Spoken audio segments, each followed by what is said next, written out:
ونستغفره ونعوذ بالله من شرور أنفسنا ومن سيئات أعمالنا من يهده الله فلا مضل له ومن يضلل فلا هادي له وأشهد أن لا إله إلا الله وحده لا شريك له وأشهد أن محمدا عبده ورسوله أما بعد فقد قال تعالى في قرآنه الكريم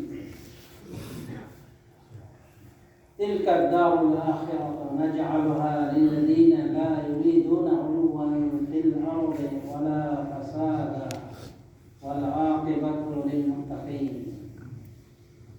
وقال الرسول صلى الله عليه وسلم وما تواضع أحد لله إلا رفعه الله. وقال عن الكبر بطر الحق وغمط الناس. وبعد فيا عباد الله اتقوا الله عز وجل وتزودوا من تقاكم لمعادكم وإني أوصيكم بتقوى الله عز وجل أوصي نفسي بتقواه فإنها خير الزاد ليوم المعاد. وفقنا الله جميعا للعمل بكتاب وسنة نبيه ولتقاه وفق الكتاب والسنة. آمين. الآن مع الجمهور الجميع إن شاء الله. جزاكم الله خيرا. সম্মানিত বাংলাভাষী ভাইরা, আপনাদের সম্মুখে খুতবার সংক্ষিপ্ত পরিচয় সূরা কাসাস থেকে 83 নম্বর আয়াত পাঠ করেছি। এখানে আল্লাহ রাব্বুল আলামিন মানুষের শ্রেণী উল্লেখ করেছেন যে মানুষ কত রকম হতে পারে এবং তাদের পরিণতি কি, বিশেষ করে যারা জান্নাতি তাদের পরিচয় কি আর যারা জাহান্নামী তাদের পরিচয় খুবই ইম্পর্টেন্ট আয়াত। আল্লাহর সমস্ত আয়াতই ইম্পর্টেন্ট, কিন্তু এক একটা গুরুত্ব একাধিক। এখানে আল্লাহ রাব্বুল আলামিন মানুষের শ্রেণী এবং বিশেষ করে এই সূরার মধ্যে কারণের কথা উল্লেখ করেছে। সূরা কাসাসে রণভূমির ধ্বংস হলো হক গ্রহণ না করার কারণে, অহংকার করার কারণে, ফাসাদ করার কারণে। আল্লাহ তাকে অনেক সম্পদ দিয়েছিল, কিন্তু এগুলো সে অপব্যবহার করেছিল এবং এই সম্পদ তাকে হক গ্রহণে বাধা দিয়েছে। মুসা আলাইহিস সালাম তার চাচাতো ভাই, তাফসীর ইতিহাসে বলা হয় তারা বনী ইসরাঈলের লোক, কিন্তু সে মুসা আলাইহিস সালাম গ্রহণ করে। উনি একজন মানে ধনঢাল ব্যক্তি না, উনি অনেক সেরা ধনী। তার চাবিগুলি, তার ভান্ডারের চাবিগুলি বহন করছে একটা বড় দল, মাথা নুইয়ে পড়তে পারে। এত সম্পদের মালিকানা আল্লাহ তাকে দিয়েছে। তো তাকে বলেছিল, জনগণের কথা বলেছে, তার মধ্যে এটাও ছিল ও আহসান কামা আহসানাল্লাহু ইলাইক, যেভাবে আল্লাহ ইহসান করে তোমার উপরে ওইভাবে ইহসান করো। আল্লাহ তাআলা ফাসাদ ফিল আরদ, দুনিয়ার বুকে ফাসাদ তলব করি না, ফাসাদ পেতে আমরা চাইও না। কিন্তু সে এটাকে ভালোভাবে নেয়। সে বলেছে ইন্না উতীতু আলা ইলমি, এটা তো আমি পেয়েছি আমার যোগ্যতার ফলে, আমার ইলম আছে বলে আমি এত কিছু অর্জন করেছি। সেটা পারো কারণকে আল্লাহ ধ্বংস করেছে। একবার অহংকারী হয়ে এক সময় সে বাইরে বের হয়েছিল রাজকীয় মহড়া এবং অহংকার দর্পে। আল্লাহ রাব্বুল আলামিন তার অহংকার সহ্য করেননি, সাথে সাথে তাকে ধ্বংস করেছে। ধ্বংসটা কি হয়েছে? তার ধন সম্পদ সহ মাটির তলে। এরপরে ঘটনা তিলকা দারুল আখিরাতু নাজআলুহা লিল্লাযিনা লা ইউরিদুনা উলুওয়ান ফিল আরদি ওয়ালা ফাসাদ। এই বাড়ি, আখিরাতের এই বাড়ি অর্থাৎ জান্নাত, এটা আমি তাদের জন্য করব। এরা কারা? সে অনুযায়ী আল্লাহ আমার চেষ্টা করি। শুনে নিন, তিলকা দারুল আখিরাতু নাজআলুহা লিল্লাযিনা লা ইউরিদুনা উলুওয়ান ফিল আরদি ওয়ালা ফাসাদা। এই বাড়ি, আখিরাতের বাড়ি তাদের জন্য করব। লা ইউরিদুনা উলুওয়ান, যারা বড়ত্ব চায় না, যারা বড়ত্ব চায় না জমিনের উপর, ওয়ালা ফাসাদা, আল্লাহ ফেতনা ফাসাদ, মানে নিরীহ প্রকৃতির মানুষ। আর আকিবাতুল লিল মুত্তাকিন, আর মুত্তাকিনদের জন্য শেষ ফল, মানে জান্নাতটা ওদেরই মিলবে। القيم رحمه الله قسم الناس ثلاثة أقسام. قال الله ذكر ثلاثة أقسام في هذه الآية. ناس صنف من الناس يريدون علوا في الأرض وفساد، هؤلاء من أهل الجحيم، هؤلاء الصالحين.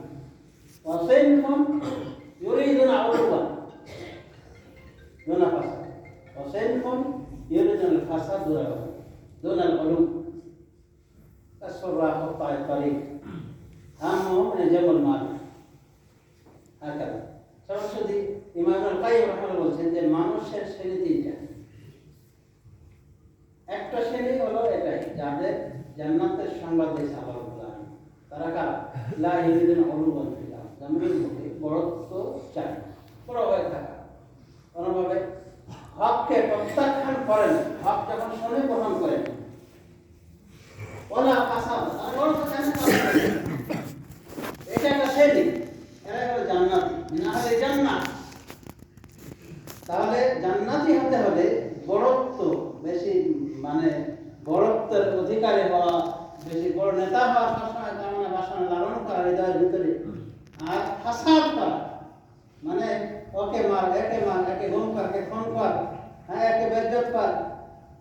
এই যে ফাসাদ বলতে যা বোঝে, আসলে ইসলাহের পরিবর্তন যেটা আছে, মানে সংস্কার চায়, সবসময় ফাসাদ চায়। তো যারা চাই না বড়ত্ব, চাই না ফাসাদ জমিনের উপর, এটাই হলো এদের জন্য পরকালের বাড়ি। পরকালের বাড়ি বুঝছেন না? মহাসুখের স্থান তাদের জন্য ব্যবস্থা। বলা কে ওদের মুত্তাকিনদের জন্য শেষ পাওয়া। কারণ মুত্তাকিনদের সাথে যতই বড়ত্ব দেখানো হোক, যতই ফাসাদ করা হোক তাদের বিরুদ্ধে, যত সোচ্চার হোক, ভূমিকা পালন করা হোক জালেমদের পক্ষ থেকে, শেষ পর্যন্ত মুত্তাকি যারা তাদের পক্ষে আল্লাহ, তাদের পক্ষে আল্লাহ তার সাপোর্ট থাকবে এবং তাদেরকে জয় করতে হবে এবং শেষ পর্যন্ত তাদের মানে জান্নাত।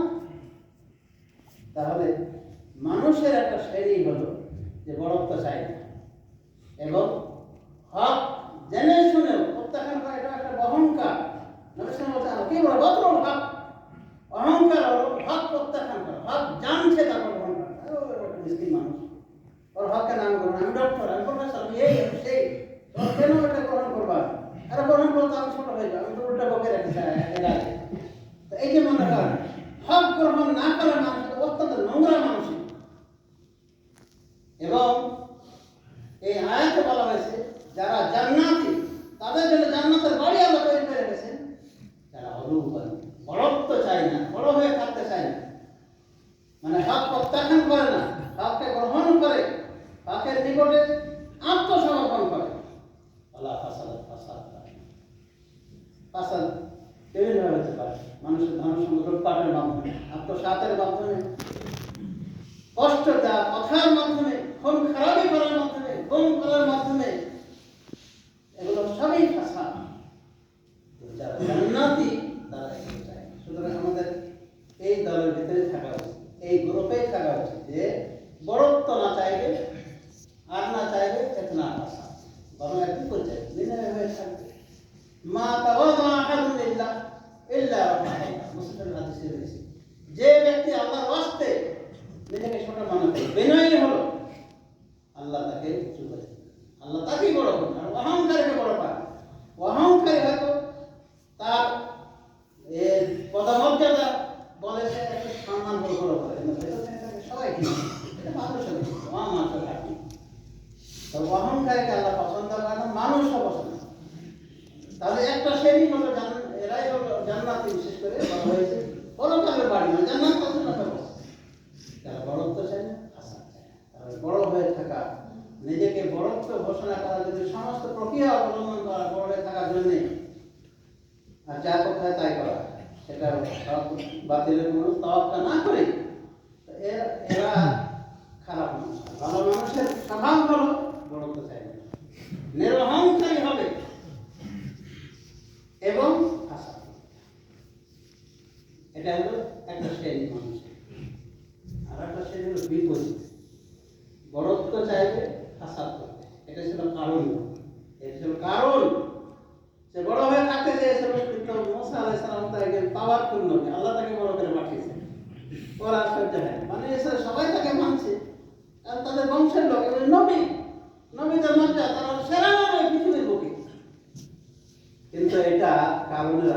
না, এটা কি ঘটনা?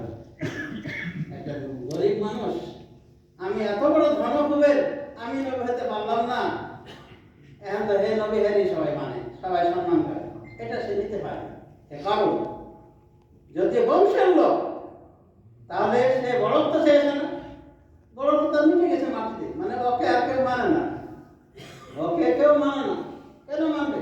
উনি তো আল্লাহর নবী, আল্লাহর নবী, পাওয়ারফুল নবী, একজন আল্লাহ প্রেরিত সেই মহাপুরুষ, মহান ব্যক্তি, যার নেতৃত্বে আল্লাহর ওহী আছে এবং আল্লাহ রাব্বুল আলামিন তার তাওরাতের মতো গুরুত্বপূর্ণ কিতাব নাযিল করেন।